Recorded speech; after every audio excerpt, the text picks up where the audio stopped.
ស្ដេចបាយស្ងោរបាត់នេះភាគច្រើនហ្មងគឺខ្ញុំចូលចិត្តយកទៅធ្វើស្នូលនំបងប្អូនតែថ្ងៃនេះវិញអត់មានយកទៅធ្វើស្នូលនំស្នូលអីញ៉ៃទេថ្ងៃនេះគឺយកស្ដេចបាយនេះមកចំហុយវិញបងប្អូនជាភេទនំស្ដេចបាយចំហុយអញ្ចឹងយើងលាយជាមួយនឹងខ្ទិះដូងហើយពេលដែលឆ្អិនទៅរោយជាមួយនឹងដូងបងប្អូនអាចប្រើជាភេទកតិចដូងស្ងួតក៏បានកតិចដូងយើងសាច់ដូងស្រស់ៗក៏បានដែរឬក៏ម្យ៉ាងទៀតបងប្អូនអាចដាក់ជាមួយនឹងល្ងគឺធ្វើឲ្យសាច់នំរបស់យើងកាន់តែឈ្ងុយទៀតចំណែកវិធីធ្វើនេះវិញគឺខ្ញុំដាក់ម្សៅអង្ករខ្សាយ40ក្រាមម្សៅឆា40ក្រាមខ្ទិះដូងខ្ញុំដាក់ទាំងអស់ហ្មងគឺ330មីលីលីត្របងប្អូនអាចប្រើខ្ទិះដើមក៏បានខ្ទិះចុងក៏បានដែរបងប្អូនមានជាភេទខ្ទិះដើមយកខ្ទិះដើមមកធ្វើមកគឺធ្វើឲ្យសាច់នំរបស់យើងកាន់តែឈ្ងុយទៀតអញ្ចឹងចំណែកស្ករសនេះវិញខ្ញុំដាក់50ក្រាមបងប្អូនចូលចិត្តរសជាតិសាច់នំបែបយ៉ាងផ្អែមយើងអាចដាក់ចន្លោះពី70ក្រាមទៅ90ក្រាមទេបងប្អូនដើម្បីឲ្យសាច់នំហ្នឹងវាផ្អែមល្អអញ្ចឹង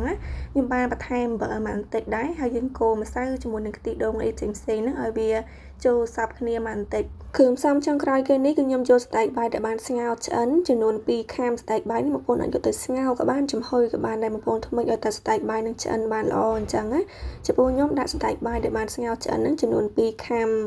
គ្រឿងផ្សំធ្វើនំគឺមានតែប៉ុណ្្នឹងទេយើងចាប់ដើមរៀបចំកូរច្បល់សាច់ស្ដេចជាមួយនឹងម្សៅនឹងឲ្យវាចូលសព្វគ្នាបានល្អបងប្អូនអាចកូរឲ្យរៀងយូរបន្តិចទៅដើម្បីឲ្យស្ករសនឹងវារលាយសព្វបានល្អដែរសាច់នំនេះបងប្អូនអាចយកទៅកលុកជាមួយនឹងម៉ាស៊ីនកលុកក៏បានដែរគឺធ្វើឲ្យសាច់នំនឹងវាម៉ត់ស្អាតអញ្ចឹងចំពោះខ្ញុំគឺថាខ្ជិលយកទៅកលុកជាមួយម៉ាស៊ីនកលុកអីញ៉ៃបងប្អូនគ្រាន់តែស្ងោរស្ដេចឲ្យទៅឆ្អិនទៅយើងលាយគ្រឿងប្រហែលជា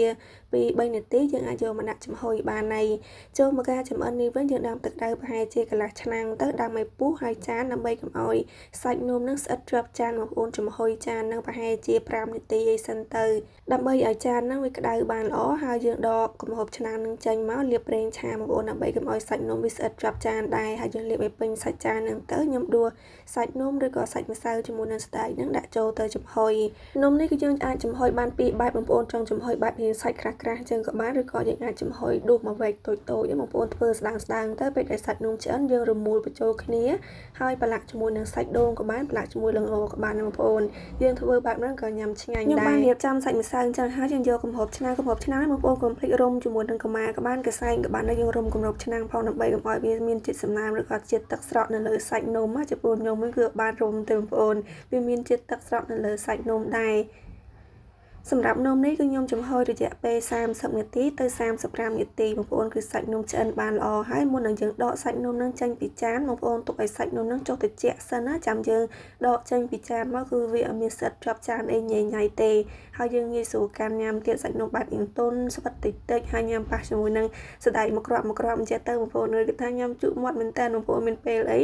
អាចសាកធ្វើបានដើម្បីឲ្យងាយស្រួលកាន់ញ៉ាំគឺខ្ញុំកាត់វាជាដុំរាងតូចៗអញ្ចឹងទៅយើងញ៉ាំកាន់ញ៉ាំធម្មតាឬក៏យើងអាចចាប់ជាមួយនឹងចង្កឹះសអីផ្សេងក៏បានដែរបងប្អូនចង់ឲ្យឆ្ងាញ់យើងអាចរោយជាមួយនឹងសាច់ដូងក៏បានល្ងក៏បានដែរសម្រាប់ខ្ញុំគឺល្ងក៏អស់សាច់ដូងយើងធម្មតាហ្នឹងក៏អស់ដែរអញ្ចឹងទៅថ្ងៃនៅផ្ទះមានជាភេទសាច់ដូងស្ងួតក៏ខ្ញុំយកសាច់ដូងស្ងួតហ្នឹងមករោយនៅលើសាច់នំវិញពេលដែលយើងញ៉ាំទៅក៏ឆ្ងាញ់មួយបែបដែរបងប្អូនបែបយើងឈ្ងុយអញ្ចឹងណា